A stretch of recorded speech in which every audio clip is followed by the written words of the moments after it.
En sommaire, ce soir, sortie officiellement de la CEDEAO ce début de semaine, les pays de l'AES comptent créer leur propre passeport. Cette décision soulève de nombreux questionnements, particulièrement à l'international. Nourrir les humains sainement tout en préservant leur environnement, c'est le pari de l'agroécologie. Mais l'agriculture durable reste un défi majeur dans de nombreux pays du Sahel. À un mois du jeûne du mois de Ramadan, les pouvoirs publics prennent les devants pour éviter des pénuries alimentaires et la hausse des prix des produits de grande consommation. Madame, Messieurs, bonsoir. Le passeport AES suscite de nombreux débats. Pour certains, c'est un acte fort de souveraineté. Pour d'autres, c'est un acte de défiance vis-à-vis notamment de la CEDEAO, dont les pays de la Confédération ne font plus partie depuis ce début de semaine. Je vous propose de faire un tour d'horizon des différentes perceptions. Aminata Keita. Le 23 janvier dernier, le général d'armée Assimi Goïta, président de la transition du Mali, président de la conférence des chefs d'État de l'Alliance des États du Sahel, a informé de la mise en circulation des passeports de l'AES à compter du 29 janvier 2025. Le passeport AES constitue une énième mesure phare qui s'inscrit dans la volonté de renforcement de la souveraineté des États de la Confédération. Les autorités de l'AES rassurent que les anciens passeports demeurent valables jusqu'à leur expiration, ce qui limite les désagréments pour les citoyens à court terme. Mieux, les détenteurs d'anciens passeports CEDEAO peuvent les échanger contre des passeports AES, ce qui démontre une volonté d'assurer une fluidité optimale au processus de transition. Mais au regard des défis, le passeport AES pourrait poser des contraintes diplomatiques, notamment avec les pays hors de la Confédération. Car si la souveraineté étant l'apanage de chaque pays, l'AES est souveraine de se doter d'un nouveau passeport. Les autres pays sont aussi souverains de l'accepter ou pas. Selon le président de la Confédération Assimi Goïta, le passeport AES sera un document de voyage unifié conçu pour faciliter la libre circulation des personnes entre les 3 pays membres. Il vise également à renforcer l'identité commune et la solidarité entre ces États.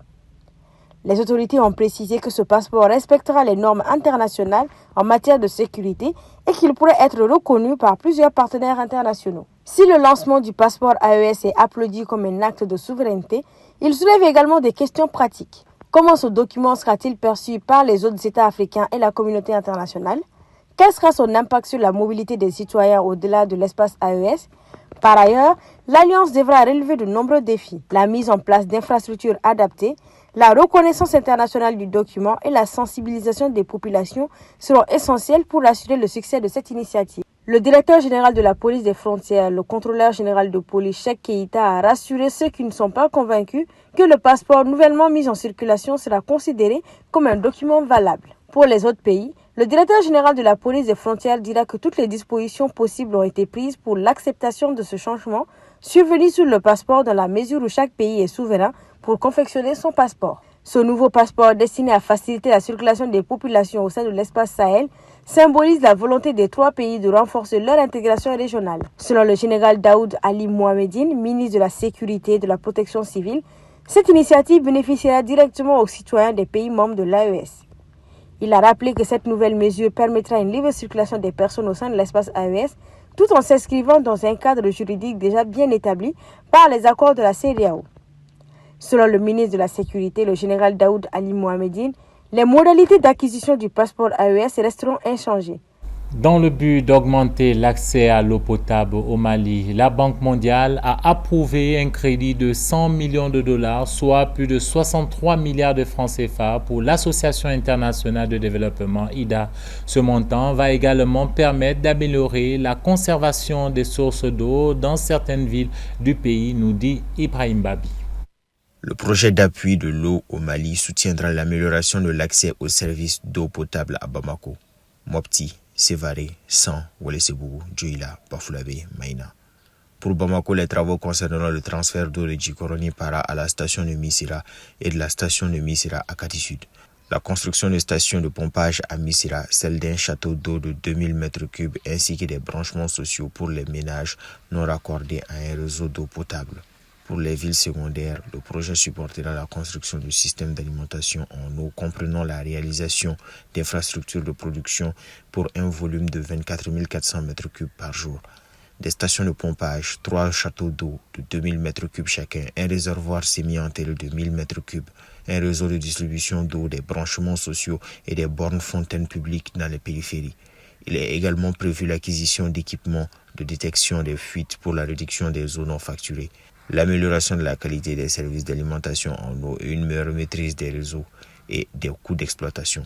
Enfin, PASEMA soutiendra l'aménagement de périmètres de protection des sources d'eau situées dans les bassins des fleuves Sénégal et Niger et alimentant les villes sélectionnées.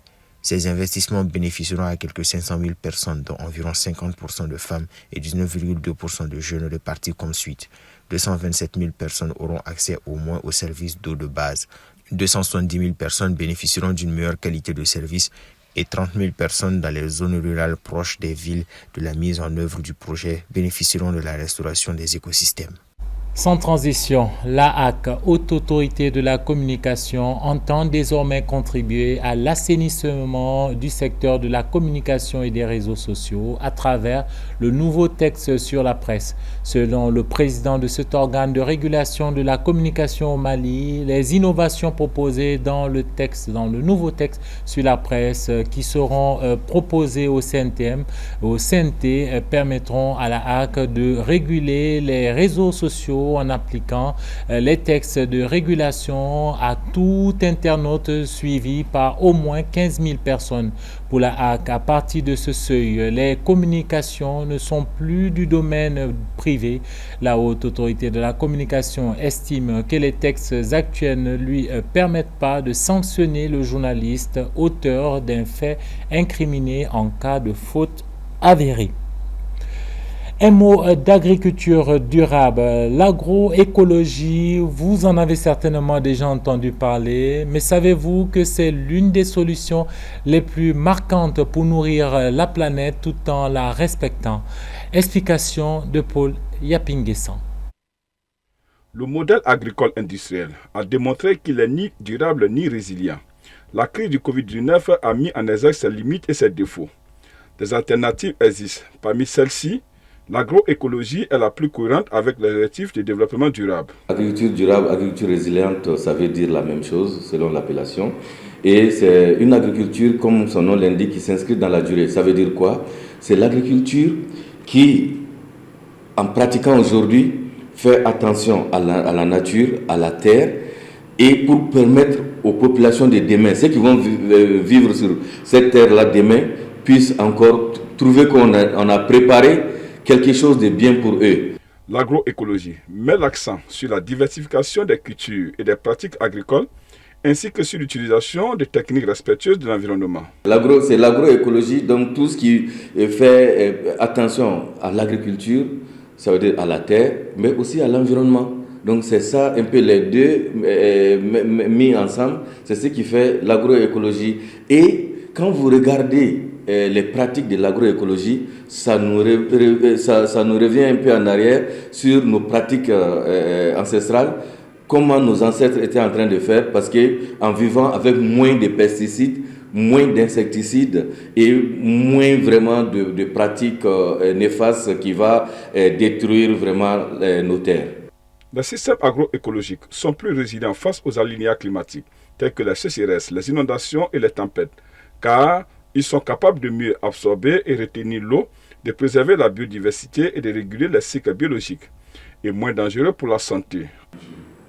L'avantage d'une telle agriculture, on peut dire que ça permet, dans un premier temps, dans l'agriculteur, de s'inscrire dans la durée. Ça veut dire quoi? La terre va toujours nourrir son homme, hein, et ça va permettre d'accroître les revenus de l'agriculteur. Pourquoi? Parce qu'il y aura moins de produits chimiques. Et qui paye les produits chimiques, vous savez que ce n'est pas bon pour la poche et pour l'environnement, pour la santé, tout ça. Donc ça va permettre aux producteurs de dépenser moins. Avec cette pratique d'agriculture durable, les agriculteurs peuvent également diversifier leur production en ajoutant des cultures, des activités de transformation et de vente, ce qui crée des emplois supplémentaires. Dans très exactement un mois, le jeûne du mois de Ramadan commencera. En prélude à cet événement majeur du monde musulman, le gouvernement, à travers le ministère de l'Industrie et du Commerce, met les bouchées doubles pour éviter des pénuries de denrées alimentaires et l'inflation. Ce début de semaine, le ministre Moussa Alassane Diallo a rencontré les importateurs de riz et qui ont pris des engagements que je vous laisse découvrir avec Djeneba Samaki. L'hivernage passé a été marqué par des pluies abondantes qui ont causé beaucoup de dégâts au niveau des exploitations agricoles.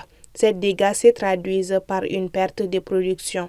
Par anticipation donc, le ministre de l'Industrie et du Commerce entend effectuer un jumelage entre la promotion de l'approvisionnement du pays en riz à partir de la production locale, en plus d'un volant d'importation, de façon à assurer la stabilisation du prix du riz sur les marchés.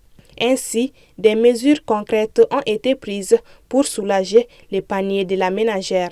Notre réunion a abouti cet après-midi à la mise en œuvre d'un contingent d'importation de 100 000 tonnes de riz qui va démarrer cette semaine. Pour ce contingent de 100 000 tonnes de riz, le prix au gros va être de 400 000 francs la tonne. Ainsi, les consommateurs maliens sur l'ensemble du territoire auront accès au riz à 450 francs le kilo, soit 22 500 le sac de 50 kilos. Les opérateurs économiques sont chargés de l'application des mesures annoncées au vu de la démarche participative et inclusive adoptée par les ministres de l'Industrie et du Commerce. Ces actions ont pour objet d'assurer la sécurité alimentaire des populations et prévenir la hausse du prix des produits de première nécessité, surtout pendant les mois de Ramadan. Pour un rappel, cette rencontre fait suite à la mise en place d'un cadre de concertation gouvernement-secteur privé afin de maintenir un dialogue permanent avec le secteur et poser les jalons de la réduction des prix des denrées de première nécessité, et cela sur toute l'étendue du territoire national.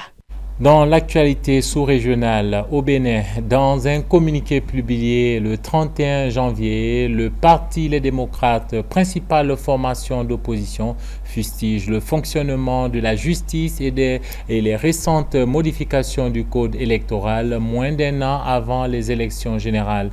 La formation politique de l'ex-président Thomas Boni Yayi fait cette sortie dans un contexte politique tendu.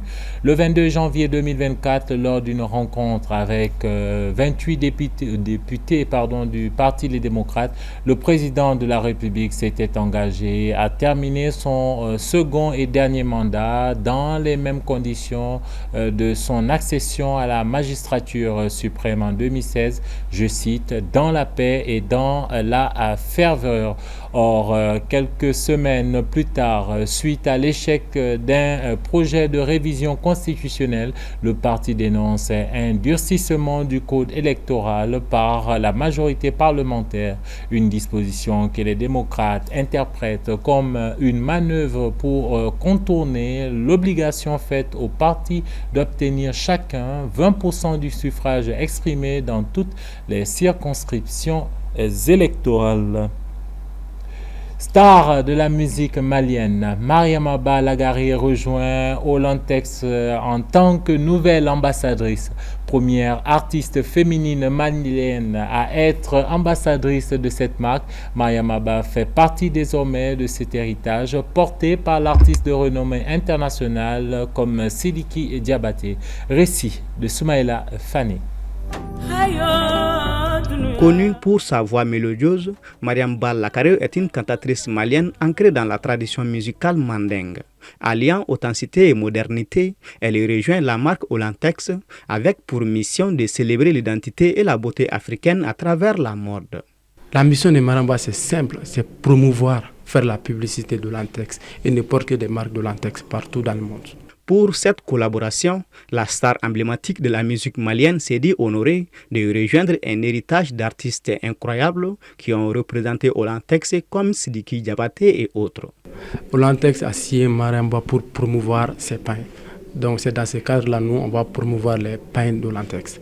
Grâce à ce partenariat, Mariam Bal Lakaré sera habillée aux couleurs de ces tissus wax et présentera de nouveaux styles lors de ses apparitions médiatiques et tournées.